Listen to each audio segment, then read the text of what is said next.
O meu marido mandou eu sair da foto do aniversário dele alto o suficiente para que todos ouvissem. E, naquele momento, eu entendi algo simples e brutal. Eu estava dentro do meu próprio casamento, mas não era considerada família. Lembro-me exatamente do tom da voz dele. Não estava bravo, nem envergonhado. Foi casual, como se pedisse a alguém para tirar o carro da frente da garagem. Ei, dá para você sair um pouquinho? É só a família. Por meio segundo, achei que tinha ouvido errado. Eu já estava sorrindo, virada para a câmera, com a mão apoiada no braço dele. O salão cheirava a alho e pão assado, e alguém atrás de nós ria alto demais. O celular já estava levantado, todo mundo esperando. Olhei para o Marcos, meu marido há 7 anos, esperando que ele me olhasse de volta e percebesse o que tinha acabado de dizer. Ele não percebeu. Ele já estava olhando para além de mim, alinhando a foto. A ex-mulher dele, Denise, estava do outro lado, perto o suficiente para que os ombros deles quase se tocassem.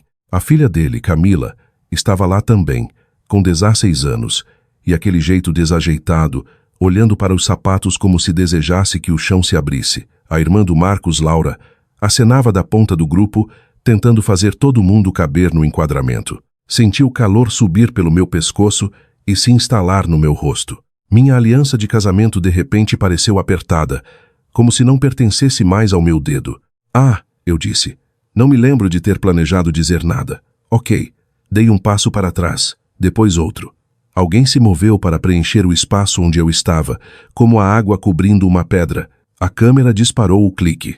Virei as costas e saí do salão de festas antes que alguém pudesse chamar meu nome. Aquele foi o clímax, quer o Marcos soubesse ou não. Tudo o que veio depois foi consequência. O restaurante era uma cantina tradicional em um bairro nobre de São Paulo. Um lugar onde tínhamos ido dezenas de vezes ao longo dos anos, sempre para aniversários ou comemorações. Seguro, familiar, aquela comida italiana que agrada a todo mundo. O tipo de lugar onde os garçons usam coletes pretos e chamam você de doutor ou patrão. Era o 52 grau aniversário do Marcos, uma quarta-feira à noite, 19/18. De acordo com o relógio acima do balcão da recepção, para o qual fiquei olhando enquanto esperava meus olhos pararem de arder. Ainda podia ouvir a festa atrás de mim, garfos raspando nos pratos, uma explosão de risadas, o zumbido baixo de conversas sobrepostas, a vida seguindo ininterrupta. Passei por um casal mais velho esperando por uma mesa. A mulher olhou para mim, depois desviou o olhar, do jeito que as pessoas fazem quando sentem que algo está errado, mas não querem se envolver. Meus saltos faziam um barulho alto demais no piso frio. Podia sentir minhas mãos tremendo enquanto empurrava as portas de vidro e saía para o estacionamento. O ar lá fora estava fresco, um início de outono. Fiquei ali por um segundo, respirando fundo, tentando acalmar meu coração. O cheiro de molho de tomate estava impregnado nas minhas roupas. Apertei o controle da chave e ouvi meu carro destrancar em algum lugar à minha esquerda. Sentei atrás do volante e simplesmente fiquei lá. Minha bolsa ainda estava no meu colo, onde eu a segurei automaticamente. Meu celular vibrou uma vez. Não olhei. Pensei em voltar para dentro. Essa é a parte que não gosto de admitir, mas é verdade. Disse a mim mesma que poderia rir disso, que poderia deslizar de volta para o meu lugar e deixar que se tornasse um daqueles momentos que a gente releva depois, do jeito que eu sempre fazia. Eu poderia dizer a mim mesma que ele não tinha dito por mal. Eu poderia dizer a mim mesma que estava sendo sensível demais. Imaginei-me entrando de volta, sorrindo forçado, fingindo que nada tinha acontecido enquanto o bolo chegava. Todos ficariam aliviados. O Marcos me daria aquele olhar de gratidão que ele sempre me dava quando eu consertava as coisas para ele. Em vez disso, liguei o carro e fui para casa. A casa estava silenciosa quando cheguei. Nossa casa num condomínio tranquilo na Granja Viana, com o IP na frente e o degrau da varanda que rangia. Tirei os sapatos na porta e fiquei na cozinha, ouvindo o zumbido da geladeira. Não chorei imediatamente. Lavei as mãos, limpei o balcão que não precisava de limpeza.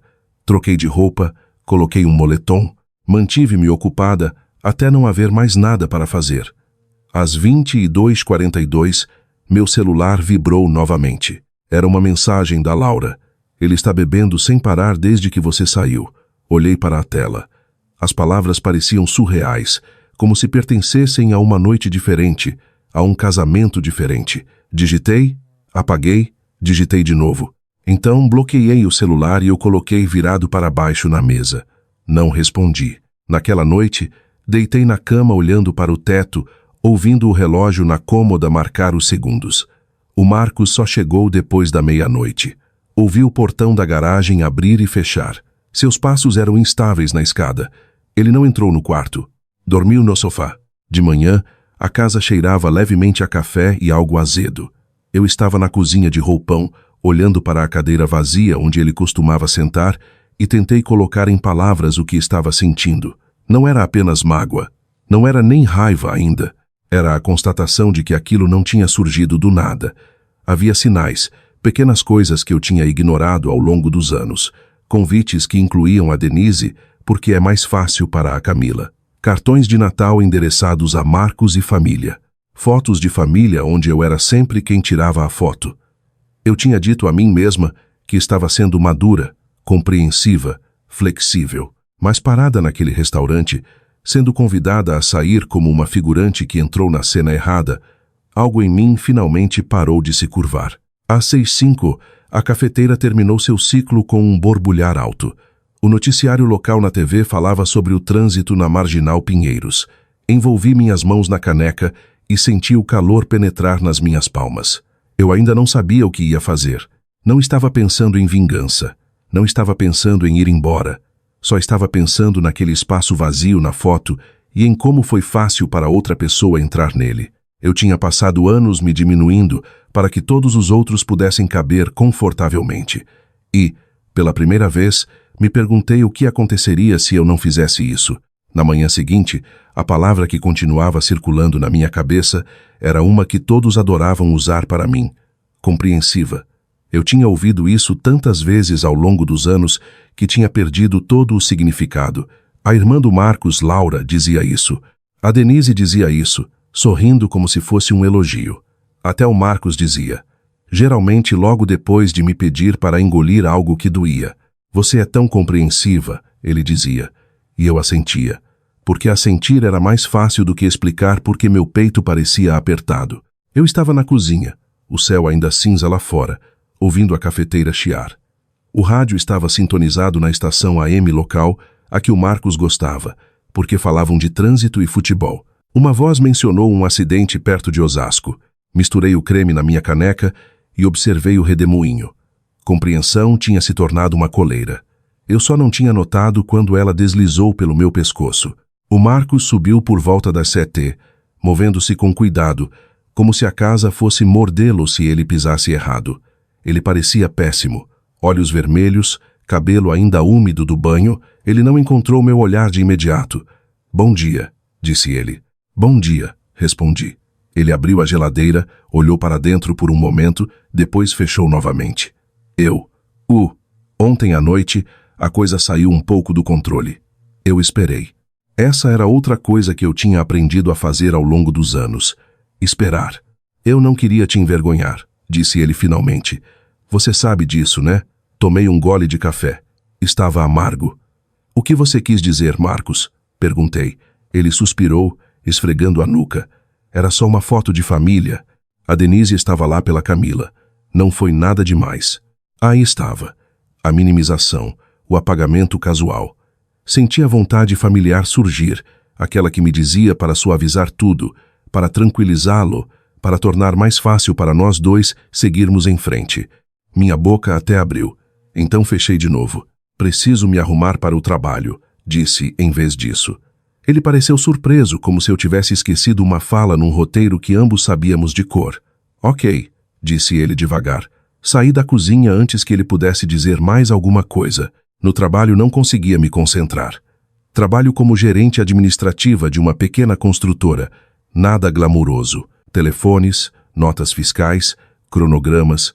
O tipo de trabalho onde todos assumem que as coisas simplesmente acontecem sozinhas. No meio da manhã, a Sônia, da contabilidade, debruçou-se sobre a divisória da minha mesa. Você está bem? Perguntou. A Sônia tinha 62 anos, afiada como uma navalha, cabelos grisalhos curtos e o hábito de ir direto ao ponto. Estou bem, disse automaticamente. Ela ergueu uma sobrancelha. Quer tentar de novo? Dei uma risada curta e sem humor. Meu marido me mandou sair da foto de aniversário dele ontem à noite. Disse que era só a família. A Sônia não suspirou nem fez cara de pena. Ela apenas assentiu uma vez. Isso explica. Explica o quê? O seu cansaço, disse ela. Cansaço real. Ela voltou para a mesa dela sem dizer mais nada. De alguma forma, aquilo me fez sentir vista de uma maneira que todo o consolo do mundo não faria. O dia todo, memórias continuavam surgindo sem serem convidadas. Como os cartões de Natal. Todo dezembro, eu os escolhia na papelaria.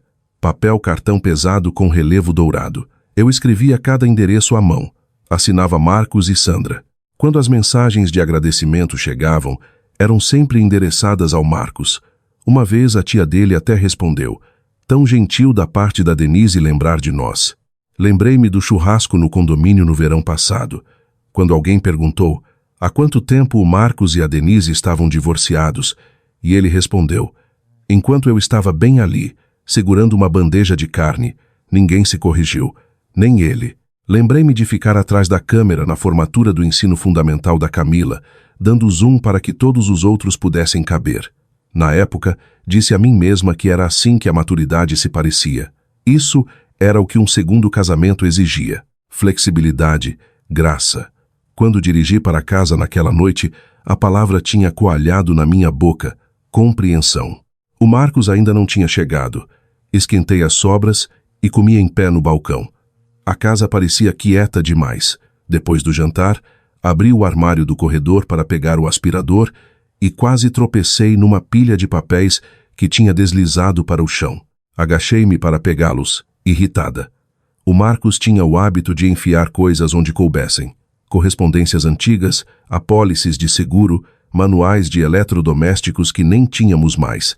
Enquanto empilhava os papéis, notei uma pasta parda com algo escrito na aba. Escritura. IPTU, seguros. Congelei. Não sei o que me fez sentar ali mesmo no chão do corredor e abri-la. Talvez fosse exaustão. Talvez fosse instinto. Ou talvez alguma parte de mim já estivesse procurando provas de que eu não estava imaginando coisas. Dentro, havia cópias das nossas parcelas da casa, a apólice do seguro residencial e a escritura. Nossa casa. Os dois nomes estavam lá, o dele e o meu, preto no branco. Continuei folheando. Havia extratos bancários da nossa conta conjunta, e-mails impressos, antigos, com datas de anos atrás. Um me chamou a atenção. Oi, amor, começava. Pode assinar isso rapidinho? É só para o refinanciamento. Você é melhor com papelada mesmo. Lembrei-me daquela noite em que ele me entregou os papéis na mesa da cozinha, eu já meio dormindo, confiando nele para lidar com isso. Eu tinha assinado, sem questionar.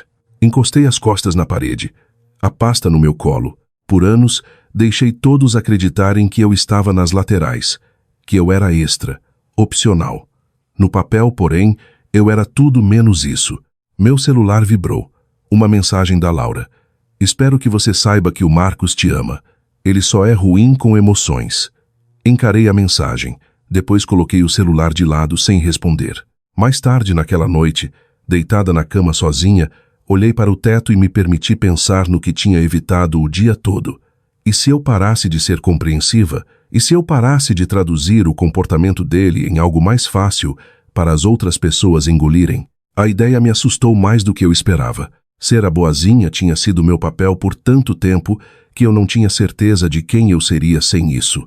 Mas, ao adormecer, uma coisa estava clara. Eu não era invisível no papel. E talvez, apenas talvez, isso importasse mais do que alguém percebia. Eu não fui procurar vantagem. Tropecei nela do jeito que você tropeça na verdade ao limpar a bagunça de outra pessoa. Sábado de manhã, o Marcos saiu para jogar futebol com o cunhado, tentando fingir que nada estava errado. Fiquei em casa e fiz o que sempre fazia quando meus nervos estavam à flor da pele. Organizei gavetas, arquivos, o tipo de trabalho físico silencioso que deixa o cérebro se ajustar. Tirei tudo do armário do corredor e espalhei pelo chão da sala. Manuais velhos, garantias. Pilhas de correspondência fechada com o nome do Marcos. Separei, reciclei, empilhei. Foi quando encontrei as faturas de cartão de crédito. Não estavam escondidas, apenas enfiadas numa caixa de sapatos velha, como se fossem se pagar sozinhas. Sentei de pernas cruzadas no tapete e as folheei, meu estômago apertando a cada página. Cobranças que eu reconhecia. Leroy Merlin, supermercado, o posto de gasolina perto do escritório dele, e outras que eu não reconhecia. Um jogo novo de tacos de golfe, um fim de semana num hotel em Campos do Jordão, contas de bar que fizeram minhas sobrancelhas se erguerem. Abri meu notebook e entrei na nossa conta bancária. Depois, no nosso aplicativo de monitoramento de crédito, aquele que eu configurei anos atrás quando estávamos tentando conseguir uma taxa melhor de financiamento. Meu nome, meu e-mail, minha senha. Os números me encaravam, calmos e imparciais. Meu score de crédito era excelente. O dele não era. Encostei no sofá e soltei um ar que não tinha percebido que estava segurando. Não senti triunfo. Senti clareza. Por anos, eu fui a pessoa que garantia que as contas fossem pagas em dia. Quem pegava os erros. Quem mantinha nossas finanças estáveis enquanto o Marcos interpretava o papel de provedor. As pessoas assumiam que ele cuidava de tudo. Ele não as corrigia. Eu as corrigi. Meu telefone tocou. Sônia. Tá ocupada? Perguntou ela. Mais ou menos, disse eu. Mas não. Contei a ela o que tinha encontrado. Não em detalhes. Apenas o suficiente. Ela ficou quieta por um momento. Você sabe o que isso significa, né? Que sou melhor em planilhas do que pensava. Que você tem carregado ele nas costas, disse ela, financeiramente e de outras formas. Ri baixinho. Não é assim que parece. Nunca parece quando é você quem segura o peso. Naquela tarde, marquei uma consulta com uma advogada. O escritório dela ficava num prédio baixo de tijolinhos, perto de um centro comercial na Lapa. A sala de espera cheirava levemente a produto de limpeza de limão e papel velho. Preenchi um formulário na prancheta com as mãos trêmulas, meio convencida de que estava exagerando. Adrá. Patrícia tinha uns 60 e poucos anos, cabelos prateados num coque baixo e óculos de leitura na ponta do nariz. Ela me ofereceu um cafezinho e não me apressou nenhuma vez. Contei tudo a ela. A foto, os anos de compreensão, a pasta no chão. Ela ouviu, assentindo ocasionalmente, sua caneta movendo-se num bloco de notas amarelo. Quando terminei, ela largou a caneta. Você não está aqui porque quer puni-lo, disse ela. Não, disse eu rapidamente. Eu só. Não consigo continuar fazendo isso. Ela me estudou por um momento. Você tem protegido a imagem dele. Socialmente, financeiramente, emocionalmente. Engoli em seco. Achei que era isso que significava estar casada. Significa, disse ela gentilmente, quando é uma via de mão dupla. Ela explicou minhas opções. Separação, terapia, limites. Nada soava dramático. Soava prático. Adulto. Então ela perguntou, você sabe quem ele lista como contato de emergência no trabalho? A pergunta caiu mais pesada do que eu esperava. Presumo que seja eu, disse. Presume, repetiu ela. Naquela noite, verifiquei. O e-mail de trabalho do Marcos ainda estava logado no computador de casa.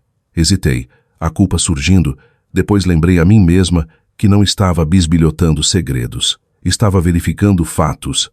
Contato de emergência. Denise. Fechei o notebook e fiquei ali no escuro, a casa silenciosa ao meu redor. Eu não era família nas fotos. Eu não era a primeira da fila quando importava. Algo em mim endureceu, não em raiva, mas em determinação. Na semana seguinte, parei de fazer coisas. Não tudo de uma vez, não dramaticamente, apenas silenciosamente. Não o lembrei sobre a renovação da receita do remédio de pressão. Quando ele percebeu na farmácia, me ligou irritado.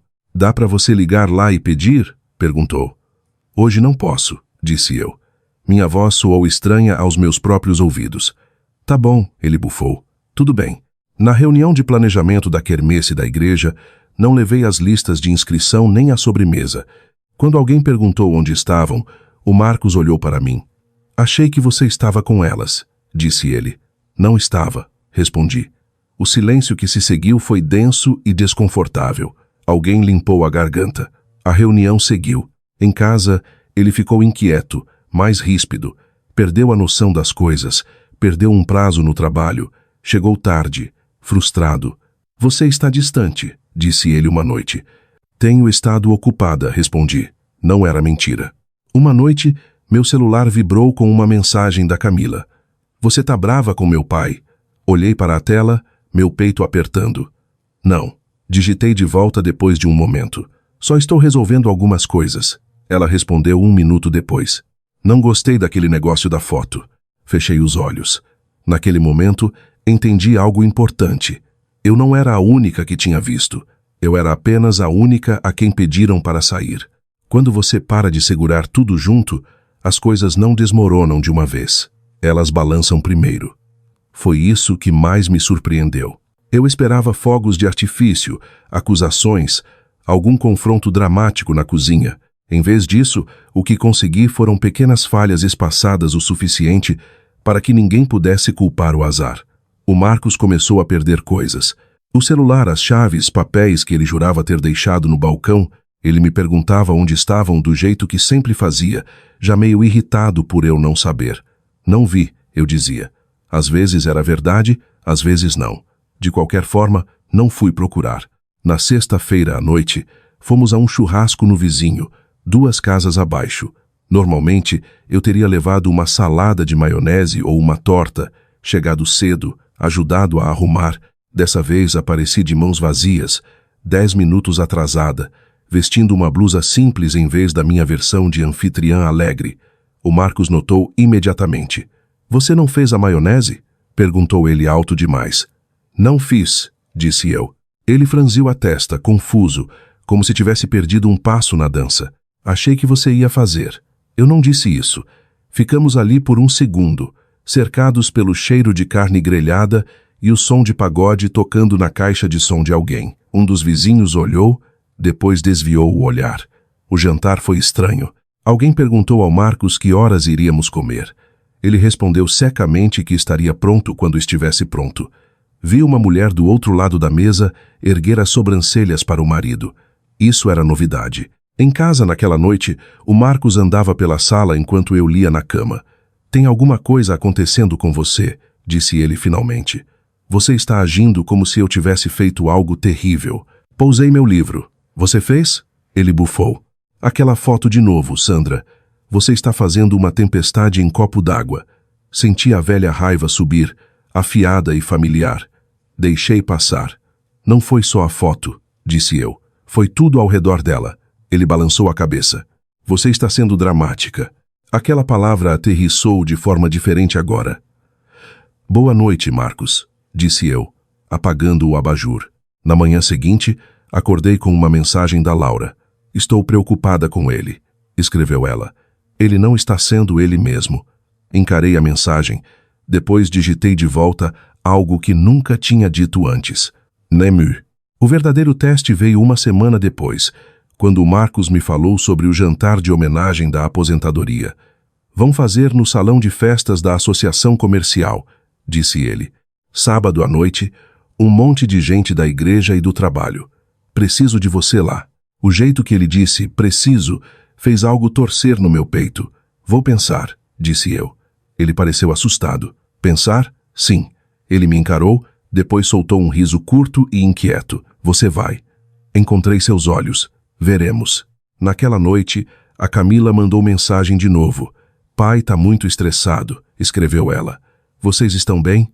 Sentei na beira da cama com o celular na mão, sentindo o peso de tudo pressionando. Essa era a parte que ninguém falava. O dano colateral, a dúvida. Digitei de volta com cuidado. Estamos resolvendo algumas coisas. Nada disso é culpa sua. Ela respondeu com um emoji de coração. Depois, após 1 minuto, você não merecia aquilo. Encarei a tela até minha visão embaçar. Na sexta-feira à tarde, o Marcos estava uma pilha de nervos. Gritou com o cachorro. Esqueceu uma reunião. Me acusou de esconder coisas dele. Não estou escondendo, disse eu. Só não estou consertando. Fui ao jantar. Não por ele, por mim. O salão da associação cheirava a café velho e produto de limpeza que nunca mascarava totalmente o passado. Cadeiras dobráveis alinhadas em fileiras, crachás colados em paletós e blusas, pessoas se cumprimentando com aquela mistura particular de calor humano e hábito que se vê em eventos da igreja e jantares de firma. Era sábado à noite, 18h30, o grande momento do Marcos. Fiquei no banheiro de casa por um longo tempo antes de sairmos, olhando para o meu reflexo.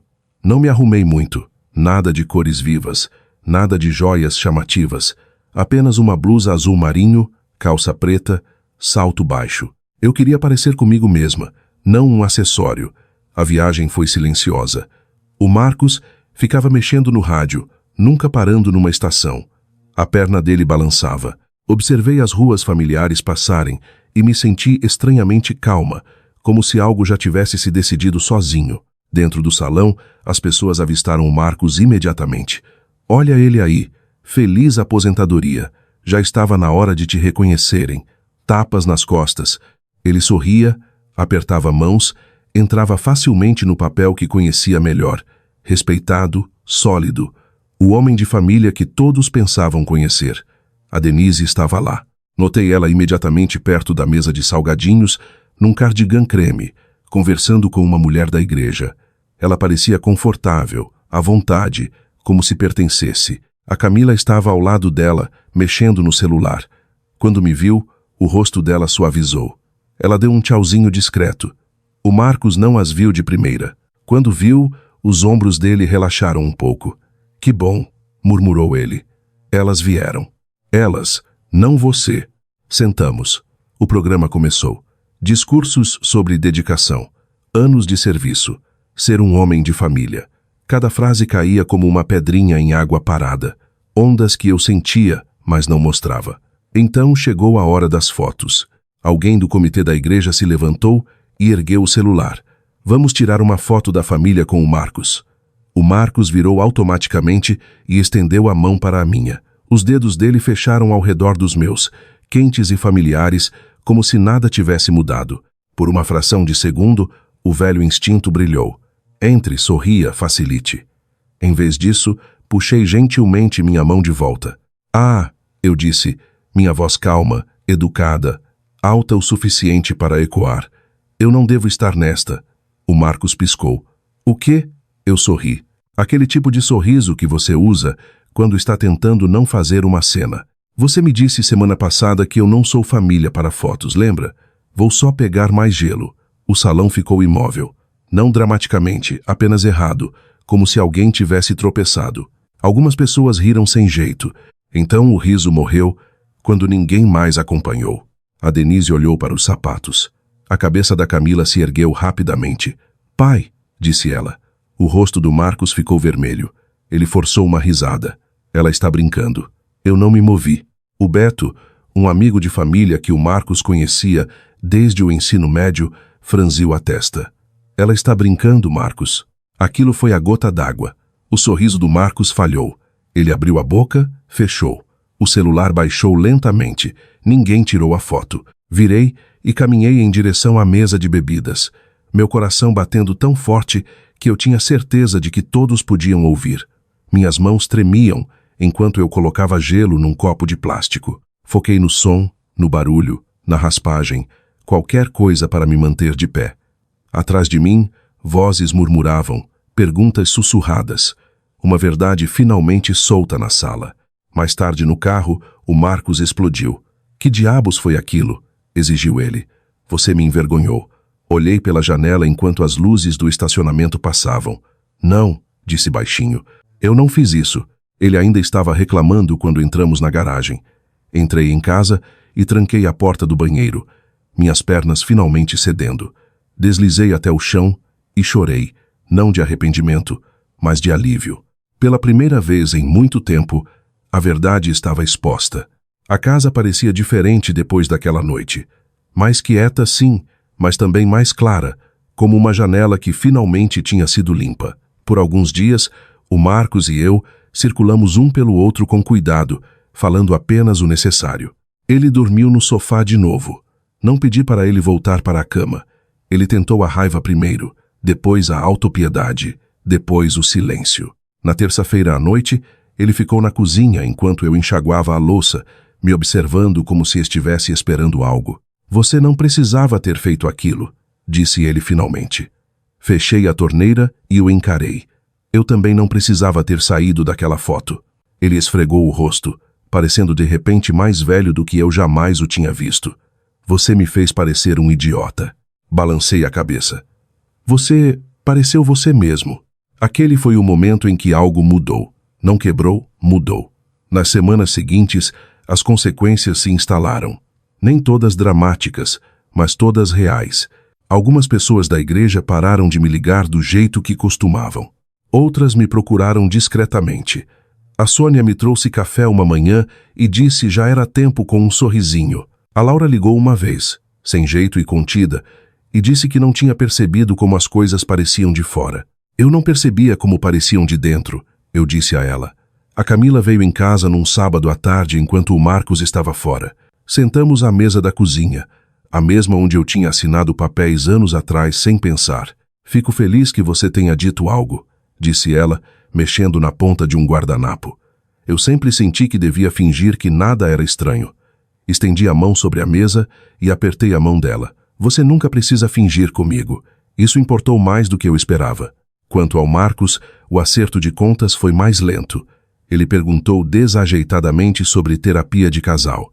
Fomos a 2 sessões. Falamos sobre limites, sobre respeito, sobre o que família realmente significava. Eu também abri uma conta corrente separada no meu próprio nome. Atualizei beneficiários. Tirei meu nome de algumas coisas e coloquei firmemente em outras. Nada dramático, apenas claro.